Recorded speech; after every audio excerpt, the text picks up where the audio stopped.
Hello po mga Kabarako family. Ayan, ngayon po ay mamamasyal po kami ni Barako. Mamamasyal po kami hindi sa park, kundi po mamamasyal kami sa bed. Dahil po ngayon po ay schedule po ni Barako para po sa kanyang tawag ito, panibagong monitor na kanya pong creatinine at platelet, kung bumaba na po ba yung kanyang platelet. Kaya ayan po, papunta na po kami ni Barako ngayon sa vet.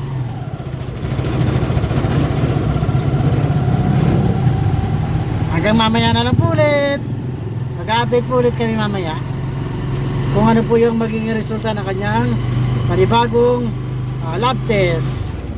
Kaya ayan po, maraming po salamat sa lahat po ng mga laging nagtatanong ng update para kay Barako. Wait.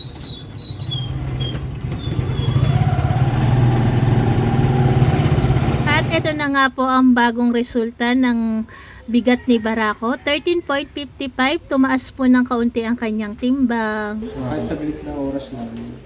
So, platelet nito, 180. Yan, hindi naman yung mga ganyan, hindi basta-basta sinasalinan. Marami naman difference. Problema lang natin to check kung kamusta yung sa kidney properly.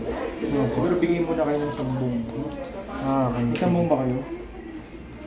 Wala pa po, bibili na lang kung Sambong 500 mg tablet. Ang give 1 tablet twice a day for 14 days. Okay. Tapos na-check na lang siguro sa December 19. Malaki po pala ng tinaas ng kanyang platelet niya. Malaki. 63 naging 180. Ito nyo yung reseta ko nito. Thank you. Okay. Ayan po, good news po ito para po sa atin lahat. Ayan, ito po si Barako. Ayan, good news po dahil po malaki na po yung naging improvement ng kanya pong lab test. Tumaas na po yung platelet niya from 63 naging 180 na po. Tapos ayan, tumaas din po yung timbang niya.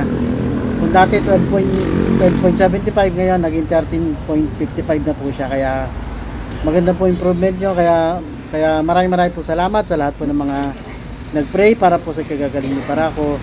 Maraming po salamat sa lahat po ng mga nagmamahal sa Barako family. Ayan, kami po ipauwi na ni Barako. Maraming po salamat ulit sa inyong lahat. God bless. Pugay kamay.